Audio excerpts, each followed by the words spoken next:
Man, this journey is priceless. People hear about it and think it's quick or easy. Nah, man. It was brutal. Every day was a war. I lost the weight, went through hell weeks. Went to Ranger School, tried out for Delta Force. Whatever it was a daily grind. If you know my story, you know there's no magic. It's all pain, sacrifice, and refusing to quit. That's what it takes to change your life. But I can't really show it. People see my face and they see this intense energy, this obsession, and they ask, are you happy? What's wrong with you? They don't get it. I'm driven. I'm obsessed. That's what they see. And that's all they'll ever see. People need to hear this story though, because there are so many out there who feel trapped, stuck, like they can't change. They think this is who they are forever. I was that guy. I felt like a nobody, but I figured out how to kill that guy and create someone I could admire. The truth. It wasn't a straight line. Hell no. It was messy, full of failure. The first time I tried to lose weight, I was 297 pounds, carrying 32% body fat. My plan, run 4 miles. I thought I used to run before I got fat. I can do this. I barely made it a quarter mile before my body quit.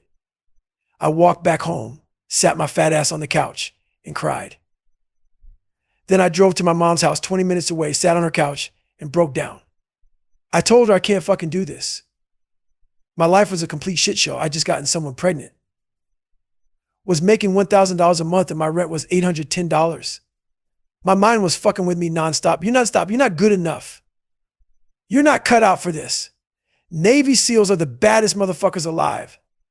And you don't belong there. But you know what kept me going? Rocky. That movie owned me as a kid. I'd come home every day, popping the VHS tape. And fast forward straight to round 14. Round 14 fucked me up, watching Rocky get destroyed, but still standing up, still swinging, still fighting. That burned into my soul.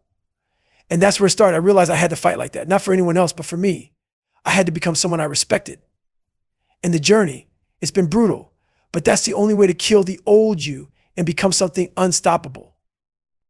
I kept picturing myself falling down and getting back up. Every time someone called me dumb, every time I called myself dumb, I thought about getting the fuck up. I didn't care about winning. I just wanted to go the distance. That's what drove me.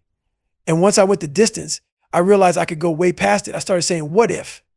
I know it sounds cheesy, but it's fucking real. What if? If this fat, dumb, lying to himself, insecure motherfucker could make it? What if? If I could go from running a quarter mile to running 205 miles, what if I could become a Navy SEAL? That what if mentality fueled me every damn day. I kept imagining myself at graduation, watching the command officer stand up in front of class 224, telling those men we live in a society where mediocrity is often rewarded, but not here. These men detest mediocrity. That hit me. I wanted to be the guy who detests mediocrity. That mindset took me far, but it also got me in trouble later. I started looking down on people who didn't push themselves as hard as I did. That's a whole other story, but it just shows how much my mind had fucking changed. This wasn't about being average. It was about being the motherfucker who doesn't quit. Here's the truth. When you work your ass off, it's hard not to get pissed at people who don't. You look at them slacking, half-assing their way through life, and you want to smack the shit out of them. But here's the thing. It's not about them. It's about you. You're scared shitless of seeing that same weakness in yourself. That's the fucking truth.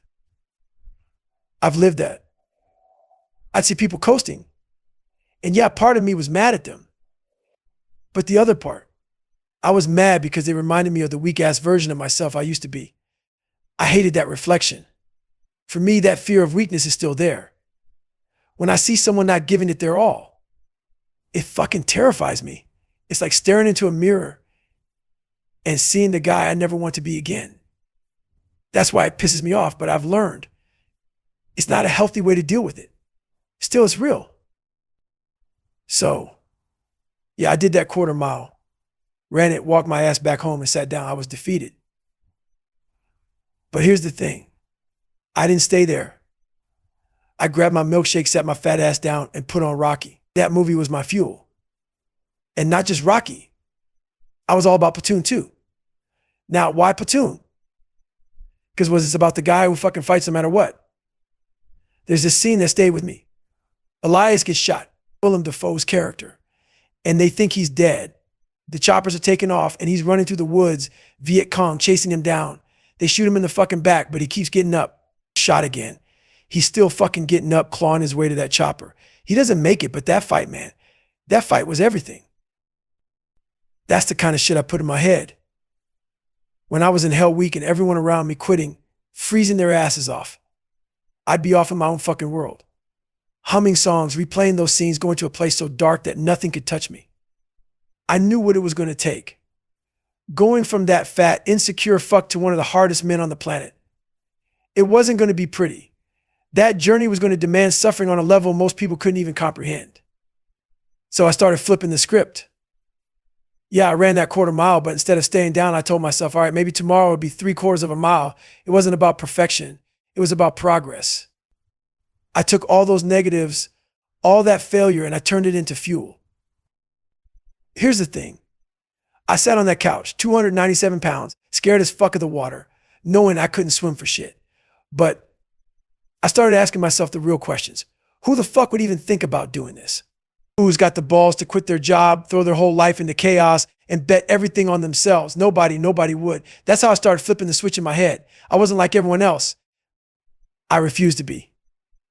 I told myself, you're the best motherfucker around.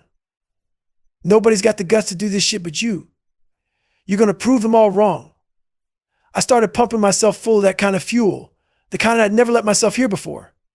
And the more I said it, the more I believed it. So yeah, the first day sucked. But the second day, I was back out there again. I realized real quick that running wasn't going to cut it. Not yet. My body couldn't handle it. My bones were fucked. My joints were screaming. So I got on a bike. And let me tell you, I became a goddamn professional cyclist with the miles I put in. I stopped watching TV. I stopped sitting still. I rode that bike until it hurt. Then I rode it some more. That's how I started shedding the weight. But it wasn't just the bike. I hit the pool too. I couldn't swim for shit, but I figured out that fins helped me stay afloat.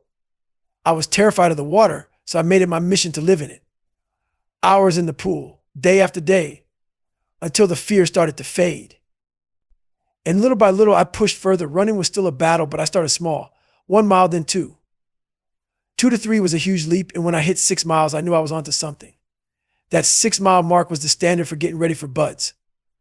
So I locked onto it like a fucking heat-seeking missile. But here's the thing, I failed. A lot. There were days I feel like I couldn't do shit. But instead of saying, I'm not good enough, I flipped it. I told myself I'll make myself good enough. That became my mantra. I wasn't going to quit. If I couldn't run far one day, I'd split it up. Run in the morning, then again later. If I had to walk, I'd fucking walk. But I wasn't going to let myself off the hook. It wasn't grinding. It was more than that. Grinding doesn't even come close to describing the process. It was obsession. When my legs gave out from running, I'd get on the bike. When the bike wore me out, I'd hit the pool. When everything felt like it was falling apart, I'd go to the gym. I didn't let up, not for a second. I made myself good enough day by day, mile by mile, one failure at a time. And that's how you fucking win. You don't stop. You don't let the pain or the doubt or the fear beat you. You keep going until there's nothing left of the old you. Until the only thing left is the warrior you built through the suffering. Here's the truth. I developed this insane workout routine that would make most people quit just hearing about it. I was doing volume like a madman. 200-300 reps with light weights. People would ask me, how the fuck don't you have loose skin? It was my workouts, man. They were fucking sick.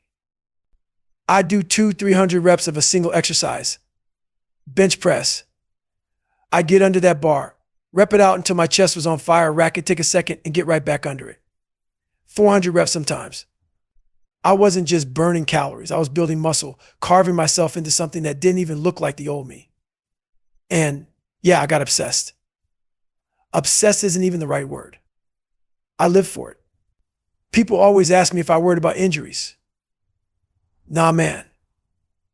I didn't know any better. I didn't give a fuck. My body was wrecked from years of abuse. And now I was forcing it to live like a goddamn elite athlete. I didn't care if it broke. And oh yeah, it broke. That's why I went through 3 fucking hell weeks. The stress I put on my body, combined with the stress I carried my whole life, fucked me up in ways I didn't even know were possible. I had this thing with my psoas muscle, the hip flexor. Under extreme stress, it tightens up. I didn't know shit about this back then, but it started pulling my body out of alignment. My back compressed. From 3rd grade to 7th grade, I had white blotches on my skin from stress. My body was always fighting itself. By the time I was grinding in the gym, that stress started showing up in new ways. My lower back, my quads, my whole lower body was locking up. I'm 6'1", but my muscles were so tight, I was moving like someone 5'9". It got so bad that I developed this bump on the back of my head from my spine compressing. Right at the T12. You can still see it. My legs were wrecked from all the tension. I had stress fractures in both legs by the time I was in buds. My body was literally breaking itself apart. But I wasn't going to stop. By my 3rd hell week, I knew it was my last shot. My legs were so fucked up, I had to tape them together to keep going. Every morning at 4 a.m., I take a black sock, wrap my legs up with duct tape, and keep moving. The tape was so tight it caused pressure ulcers the size of quarters on my feet, right where the ankle meets the shin. Those sores dug in, but I didn't give a shit. I wasn't going to let anything stop me. Not the pain, not the fractures, not my own body breaking down. You got to decide if you're willing to suffer to become who you want to be. I was, and I still am. Pain doesn't mean stop. It's just the price you pay for greatness. Man, I used that tape to support my ankles, but let's not sugarcoat it. I fucking casted myself. For the first 30 to 45 minutes, the pain was unreal, man. It was like someone was drilling into my legs. But then something crazy happened. The pain went numb, and I went numb. That's how I got through. I didn't give myself another option. Man, I've been out of the game for 5 years now. I retired after 21 years in the military, 5 in the Air Force, 16 in the Navy. Yeah, I'm 44, but people tell me I look 30. Sure, I look young, but inside. That's another story. When stress hits me, I don't sit around whining about it. I get after it, and for years, I thought that was the answer to everything. Whatever was bothering me, I crushed it. I just kept grinding, pushing, and choking out every obstacle. But I didn't realize I was choking myself out in the process. All that stress, mental, physical, emotional, it caught up to me. My body fucking shut down. I'm talking adrenal issues, thyroid issues, endocrine system shot to hell.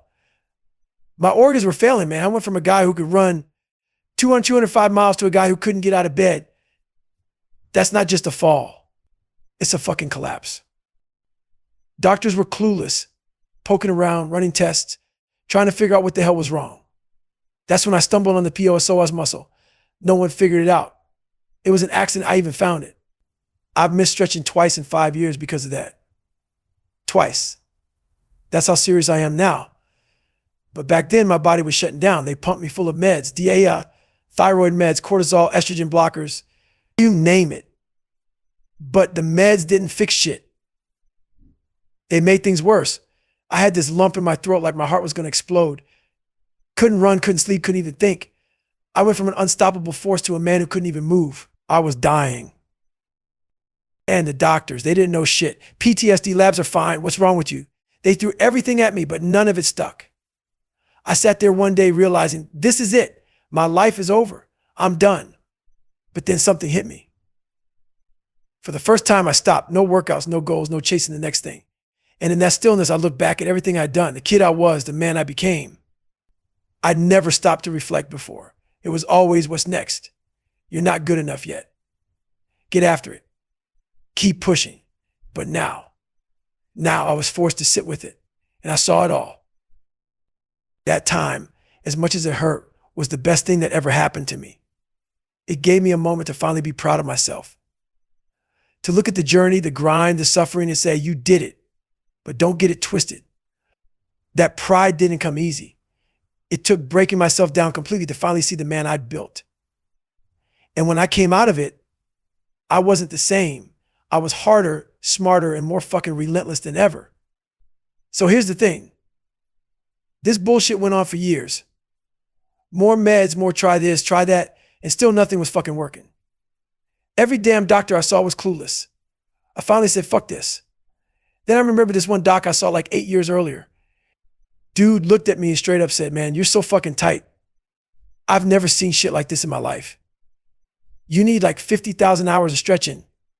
I thought he was full of shit, talking about how stress gets stored in the body and how that tightness was killing me. I didn't believe him. Why the fuck would I? I read some articles saying stress was bad, but I was out there grinding. I was running 150 miles a week, biking to work, holding down a full-time job. I was getting after it, man. I didn't have time for some stretchy bullshit. My body was breaking down. But I just figured it was from pushing so damn hard. Turns out it wasn't just the miles or the work. It was all that tight-ass stress I had locked in my body. So I said, fuck it.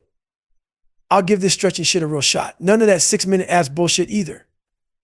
I'm talking 1 to 1.5 hours a day. After a while, I started noticing something crazy. I shaved my head every morning, and that bump on the back of my head, yeah, that fucker, started shrinking. I couldn't believe it.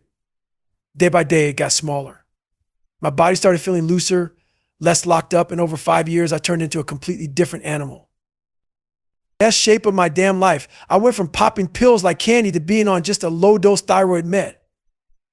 Stretching, man, that's what did it. That Brazilian jiu-jitsu black belt from England. The Greek dude. Yeah, him. He's got this badass quote about yoga. He said, yoga is a martial art you do against yourself. Let me tell you something, that's fucking facts. That's exactly what it feels like when you're in the grind. 100% no bullshit. So when was this for me? About 5 years ago. And yeah, there was a stretch where I couldn't work out at all. It was brutal, man. I'm always the type to push, to do something, but my body just wasn't having it. I couldn't run more than half a mile without my heart feeling like it was going to explode. I tried to hit some pull-ups, but even that felt impossible. I was drained. Mentally, physically, emotionally. Nothing in my body was firing the way it should. I was running on fucking fumes. And you know what?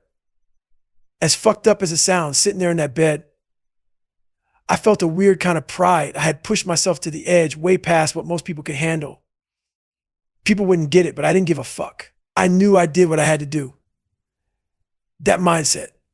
It's the same reason I even got into ultra running. Man, my first ultra, I was no runner. Hell no, I was still in Iraq at the time. You know Marcus Luttrell, the lone survivor. I was in buds with him. 3 fucking hell weeks. I knew guys who died during that operation. I was at free fall school with his twin brother. So yeah, I had some weight on my shoulders. At the time, I was like 200 plus pounds, built like a bodybuilder, barely doing any cardio. My idea of cardio was 20 minutes on an elliptical on a Sunday. That was it, running. Not my thing. But after that operation, I knew I had to do something to honor those families. I Googled the 10 hardest races in the world and found the Badwater 135. 135 fucking miles through Death Valley in the summer.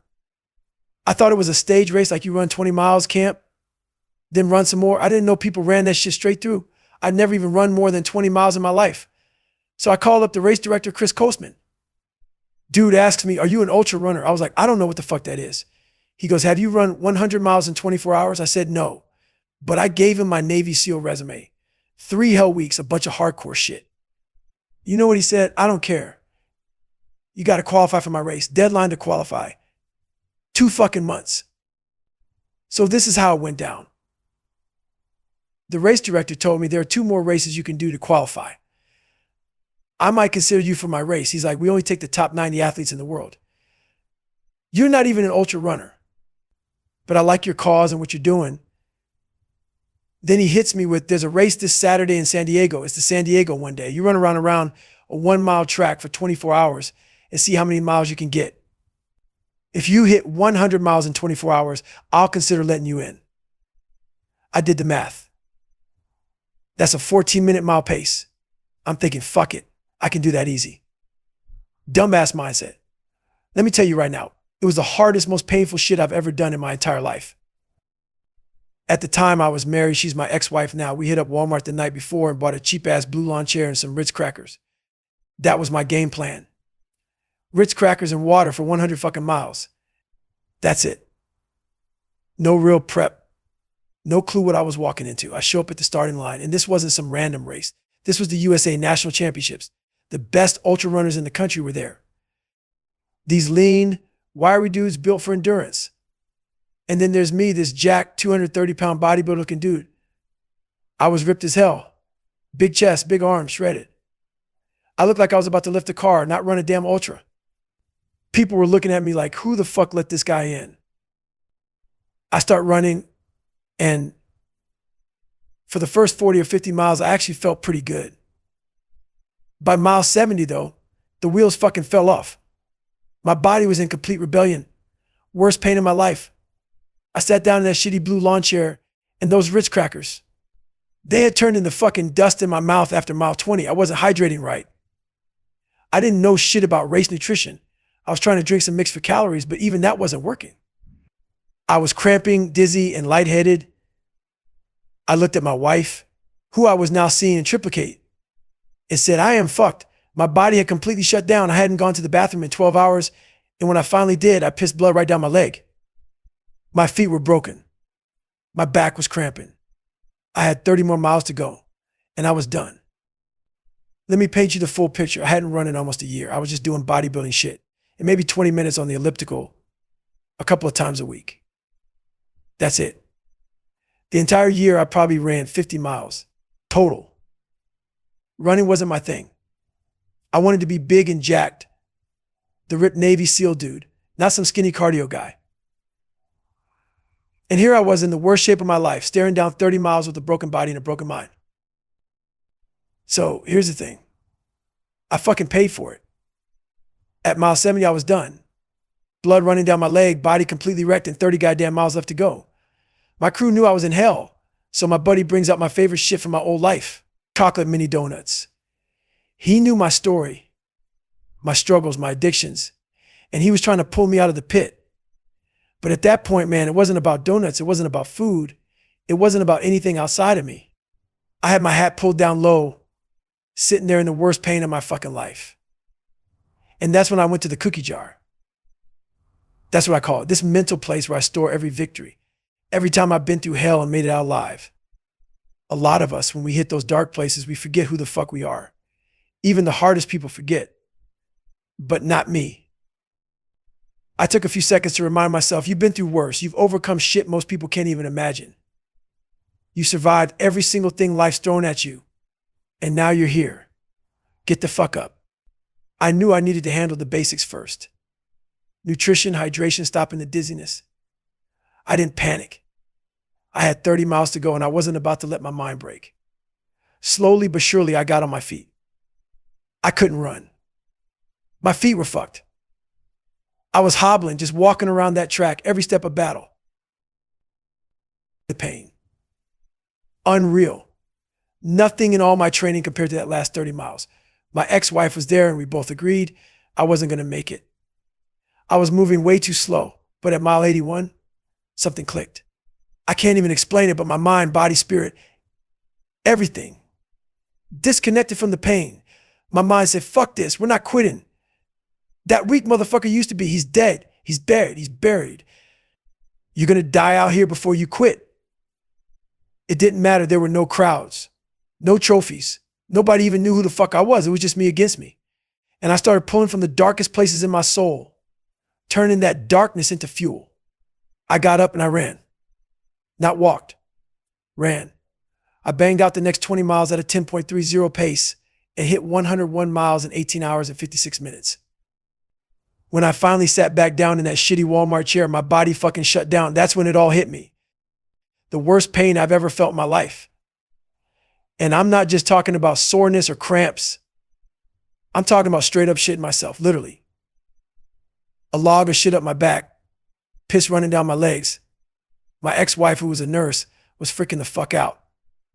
She backed up our Camry to where I was sitting trying to help me. I couldn't stand. Couldn't move. She was strong. Decently strong from lifting. And I wrapped my arms around her neck as she dragged my broken ass to the backseat of the car. We rolled the windows down because no bullshit, I smelled like death. I had a poncho liner to keep me warm because it was November in San Diego. That moment, that's where I learned what I was really made of.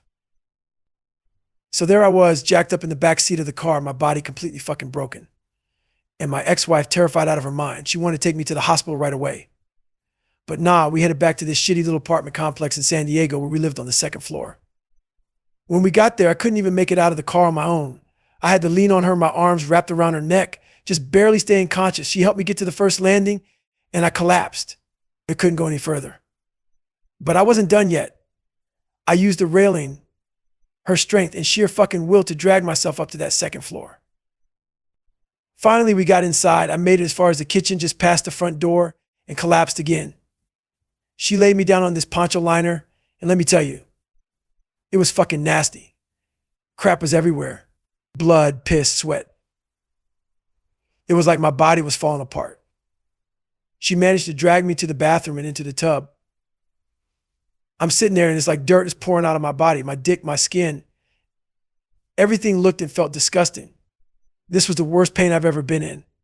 Hands down, no SEAL training, no Hell Week, no Ultron, nothing even came close to this.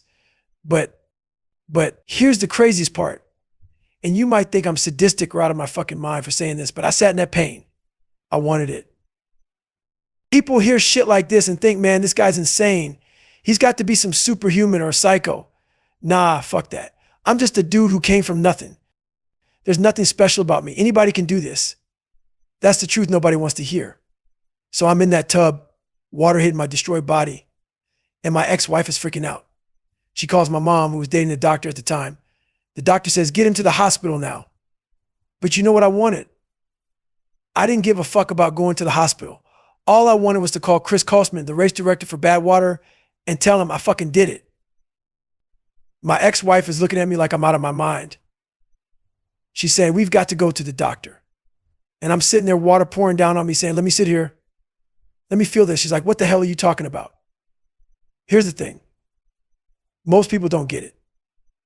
I needed to feel that pain because I had just done something I never thought was humanly possible.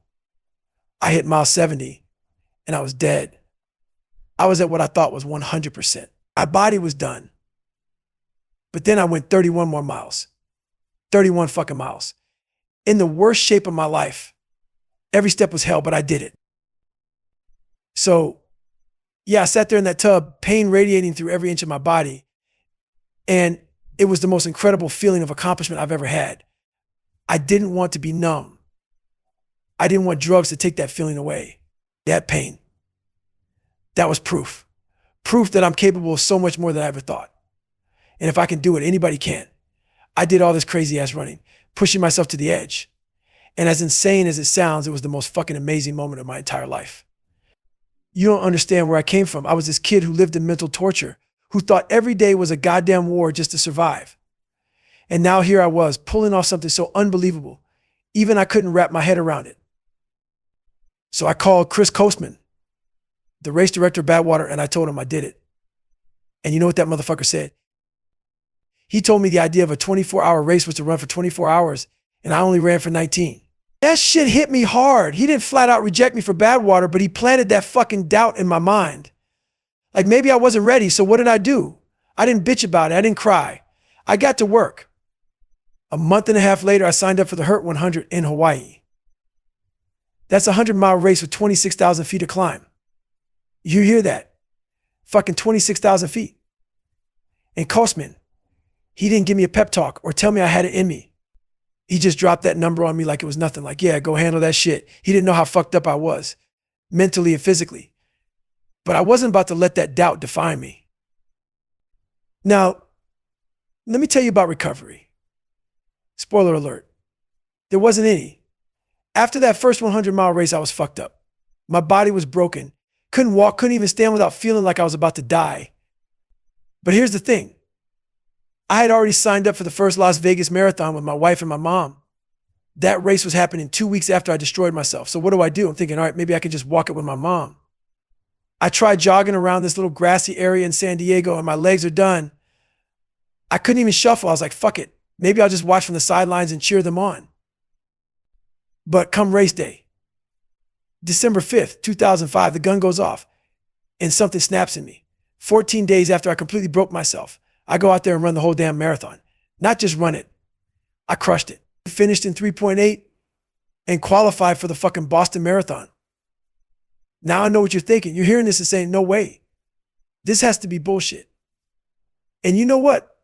I don't blame you. Even when I tell this story, it sounds unreal.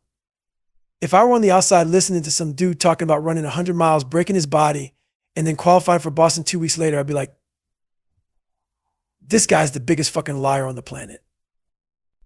But guess what? This ain't no made up story. This is real. And it's not because I'm special or some kind of superhuman. It's because I refuse to let any limits, define me. And that's the difference. That's why I'm here telling you this shit. If you're doubting me, if you're doubting yourself, good. Let that fire burn. Then go out and prove yourself wrong. I ran a fucking 100-mile race before I ever ran a marathon. Then I didn't run shit in between, but 2 weeks later, I went out there and ran a marathon in 3.8. No training, no recovery, nothing but pure grit and mindset. And guess what? That wasn't even the craziest part. I've got the receipts too. My training log is out there for anyone to see. I don't make this shit up. So after that marathon, I had about 4 weeks before my next big challenge, the Hurt 100. But let's rewind to that marathon for a second. You're probably wondering, how the fuck did you pull off a 3.8? If you could barely walk. Here's the thing. When that starting gun went off, something inside me clicked. All that pain, all that brokenness, it disappeared. My mind flipped the switch. And I thought, what if? What if I could qualify for Boston right here, right now? My goal was to hit 3.10.59. And yeah, I was jacked up. My body was wrecked, but I wasn't thinking about that. I was thinking I just ran 101 miles. What the fuck is 26 miles compared to that? That mindset saved me. I used the pain from that 100-miler as my weapon. It was like, if I can survive 75 miles more than this, there's no excuse not to crush this marathon. I didn't let my body screaming stop me. I let it fuel me. Now, let me tell you about the bullshit I dealt with leading up to all this. My body, it was a mess. I had crazy pronation issues that I never fully figured out. My POS muscles were tight as hell, and I was constantly dealing with stress fractures and shin splints. The inside of my ankles took so much pressure that the tendons running up the side of my leg were swollen and fucked up. Just flexing my foot was killing me. But I adapted. I always adapt. When shit doesn't go your way, you find a way to keep moving forward. For me, that meant casting my feet to lock them into a position that minimized pronation. It wasn't perfect, but it kept me in the fight. If you watch the 2006 Badwater video, you'll see me crossing the finish line with compression tape flying off my ankles. That's how I rolled into that race. Banged up, taped up, and ready to fucking suffer. I had inserts in my shoes, compression tape around my ankles, and even a wedge under the heel of my left foot to stop that pronation. I looked like a damn science experiment, but I didn't care. I ran my ass off at Badwater that year. And yeah, I walked a lot because my body was trashed. But you know what? I finished. And not just finished, I placed third. Third place at Badwater. With compression tape and busted up ankles. That's what happens when you stop making excuses and start owning your shit. It's not about being perfect. It's about showing up, putting in the work, and refusing to quit no matter how fucked up things get. Now, they want to know, do you always run with regular running shoes now? Yeah, I do. These days I've got my body dialed in. All that stretching, all the painful as fuck work I've done to open myself up. It's paid off. My alignment is solid. Not perfect, but it's damn good. No more compression tape. No more bullshit. Just me, my shoes, and the pavement. Now, if you look at the footage, you'll see it. My ex-wife is right there taking off the compression tape. You can literally watch her pulling that shit off me. I needed that tape just to fucking function. Just to run without everything falling apart. Back then, I couldn't lace up and go like I can now. That tape was the only thing holding me together. And yeah, it was painful as hell. You see me in that footage trying to move. That's not just being tired. That's destroyed. My body was wrecked. Then someone asked me, what's the most miles you've ever run at one time? 205. 205 miles in 39 hours. Nonstop, no sleep. Just grind. People hear that and they're like, what the fuck? And yeah, it's wild, but that's the life I live. I've met other ultra runners like Courtney Dauwalter. She's a beast. Won the Moab 240, beat all the men by 22 miles. 22 fucking miles. First place, destroyed everyone else. And what's crazy, you'd meet her And she seems so normal. Drinks beer, eats nachos, munches on candy. But don't get it twisted. She's got her demons just like the rest of us. Everyone who does this shit has a demon. The only difference, most people are too scared to admit it. Now let's talk about that Hawaii race, the Hurt 100. People think, oh, you did one big race and they just let you in. Hell no. It wasn't that simple. I had to grind my way there. I ran 101 miles, then the Vegas Marathon 2 weeks later, then the Hurt 100 in Hawaii. All that shit happened back to back in a short window of time. Let me lay it out for you. November was the first 100 miler. December was the Vegas Marathon, 26.2 miles. 2 weeks after wrecking myself, January. Another 100 miles at the Hurt 100 in Hawaii. You hear that timeline. That's fucking insane. If I called you on October 20th and told you what I was about to do, you'd think I was out of my damn mind. But here's the thing. I've got the proof. My race schedule from 2007 is out there. Look it up. David Goggins race results. Pull it up and see for yourself. 100-mile races, marathons, back-to-back weekends, no breaks. The dates don't lie. It's right there in black and white. And yeah, I know it doesn't make any sense. People hear this shit and think it's made up. But it's not. That's the difference between me and most people. When my body said stop, I said fuck you. When my mind said this is impossible, I said watch me. In every race, every step, every mile, I proved myself right. This isn't about talent or luck. It's about putting in the work and refusing to quit. Man, most people hear this and think, ain't no way. But yeah, this is what my 2007 looked like. 2 weeks after one race, I was lacing up for another. 3 weeks later, boom, another 50 miler. A month after that, yep, another 50 miler. Then 14 days later, 50K, then another 50 miler. Less than a month after that, another 50 miler. By June, a 53 miler. In July came around, I hit a 100 miler. Then Badwater. That's 135 miles in the fucking desert heat. And it was just 1 month after that last 100 miler. You think I stopped there? Nah, man. Less than a month after Badwater, I did Marlette 50, then Leadville 100 3 weeks later. Angel's Crest, just 10 days after that. Then the Bear 100, just 13 days later. You see a pattern here. I wasn't just running. I was breaking myself. Oh, and let's not forget the McNaughton race. That 50 miler wasn't even listed in the records, but yeah, I did that too. By the time 2007 was over, I'd stacked races so close together, it didn't even seem human. People hear this and go, that's insane. And you know what? They're right. It is insane. But insane is where I live. Then someone asked me, do you think that's what fucked up your body? And my answer, hell no. That's not what wrecked me. You want to know what did? 3 fucking hell weeks in 1 year. That's what tore me apart. See, I was a big time squatter. Loved the weight room. Loved throwing iron around.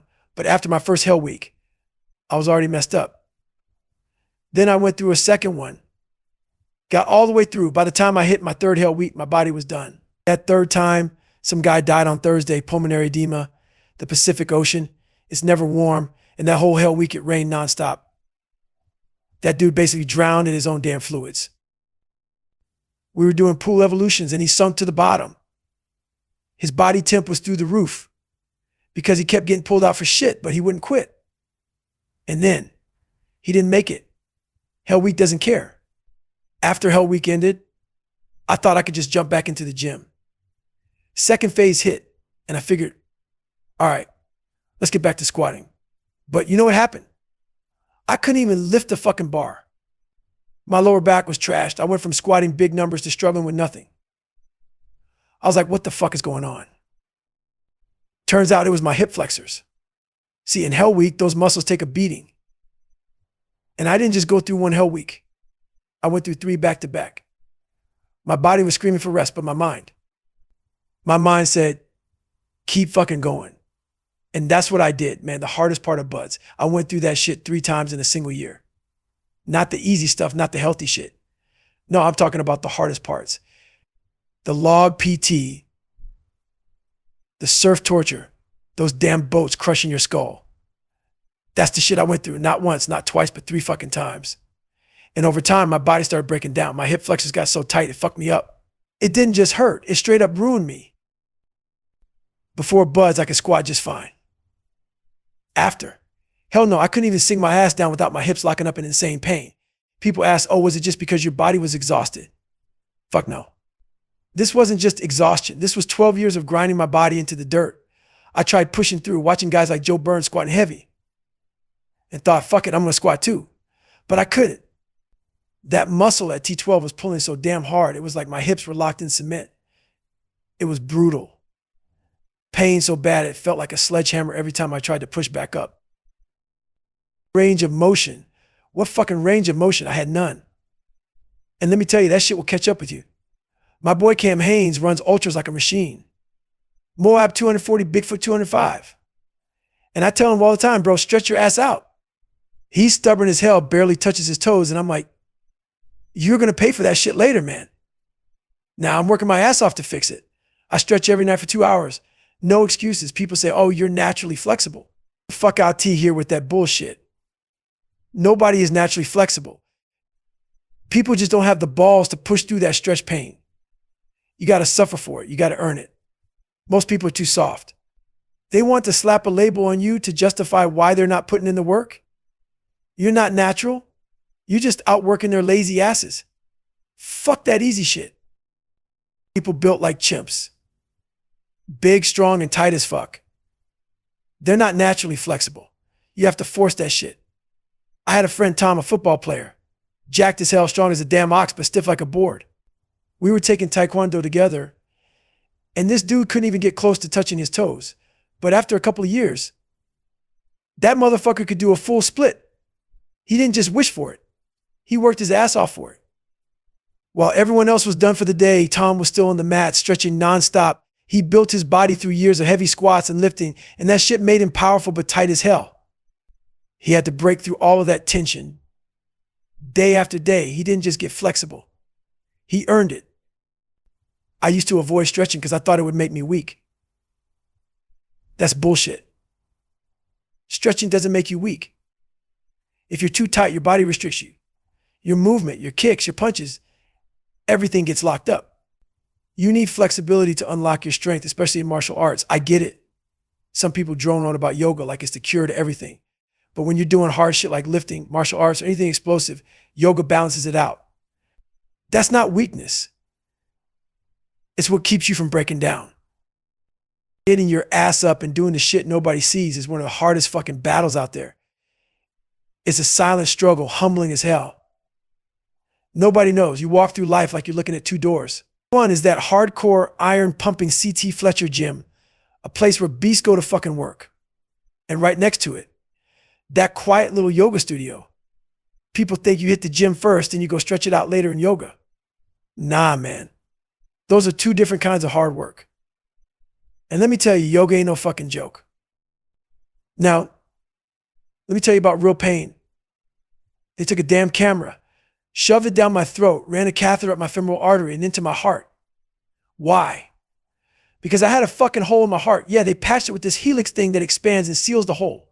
Sounds easy, right? Wrong. 6 months later, they're like, oh, the patch didn't seal it all the way. So back in 2010, I had to go through it all over again. Man, the patchwork, it's wild. They stick this thing in there and it inflates to cover the hole. My heart literally grew around that shit, sealing it up. Now I've got 2 devices in my heart holding everything together. It's like a damn miracle. But let me tell you, it was no easy ride. I was out for 3 fucking years because of this. Stuck in a recruiting job, sidelined from active duty. 3 years of watching the clock, wondering if I'd ever get back to being who the fuck I was. And now, my heart's 100%. No excuses. Doctors couldn't believe I did half the shit I did with a hole in my heart. They're running EGs on me after I finished running 205 fucking miles, and they're like, man, you're in great shape. But I told them, I don't feel good. Walking up the stairs is jacking me up. That's how I found out about the hole. This just proves one thing. The body can endure some insane shit, but the mind is the real fucking beast. You don't stop just because something's broken. You don't quit because it hurts. You push, you grind, and you rebuild. That's the only way. So I'm sitting there with Doc Shrek and he's like, hey, go get an echocardiogram. Cool. No big deal, right? I'm in the room chilling and the tech is doing his thing, running that little wand over my heart. We're just bullshitting, shooting the breeze. Then this motherfucker gets quiet. Let me tell you something. When shit gets quiet in a room like that, it's never good. The dude's still moving the wand over my heart, not saying a damn word. Then he's like, I'll be right back. He goes and gets another doctor. Now I'm sitting there thinking, what the fuck is going on? They come back and now there are two doctors in the room. They're swapping that wand around like they're searching for buried treasure.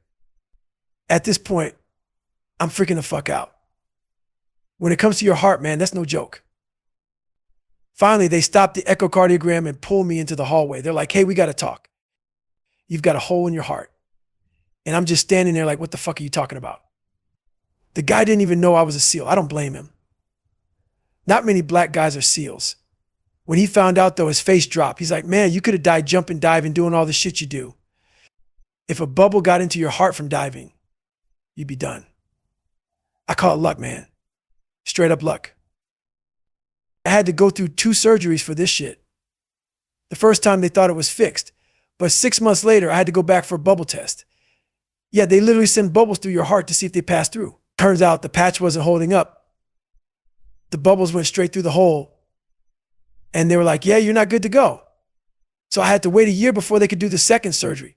That patch needed to heal completely before they could fix the damn hole again. And during that time, I couldn't do shit. Couldn't jump, couldn't dive, couldn't be a SEAL. I was stuck in a recruiter's office. But let me tell you how fucked up I am. Before my second surgery, I was training for Delta Force. Yeah, with a hole in my damn heart. I was out there ruck running like a maniac. You're supposed to hike with a ruck, but fuck that. I was running with 50, 60 pounds on my back. The day of my second heart surgery, you know what I did? I strapped on that ruck and went for one last run. I knew I'd be out of commission for a while, so I said, fuck it. Let's go. That's the mentality. No excuses. You push until the wheels fall off. After my second heart surgery, all I could fucking do was walk. That's it. Walk. So I became an ultra walker. I walked my ass off every damn day. Over time, it took a whole year for that patch in my heart to heal up properly. After that, I went in for the first bubble test. Guess what? That shit failed. The bubble went straight through again. The doctors were like, we might have to crack your chest open next time to really get in there. And I'm sitting there thinking, are you fucking kidding me? A third heart surgery. That's what they were telling me. Wait another 6 months to see if this thing closes up right. So now I'm walking around training and all I can think about is, am I about to get cracked the fuck open? But let me tell you something. That bubble test came back and my heart finally fucking healed. That bubble got pinned up in there like it was scared to move. Whether it was the doctor's time or my own fucking mind willing to shut, I don't know. But that shit closed and I passed. And yeah, I was still out there on ruck runs with a damn hole in my heart. People ask me why, because I don't stop. I said, fuck it, keep going. That's how I've always lived. After all was said and done, everything is good now, or as good as it can be. I'm in the best shape of my life at 44 years old. I don't knock on wood because life doesn't give a fuck about your superstitions. I just tell life, come at me. Let's go. Stay hard.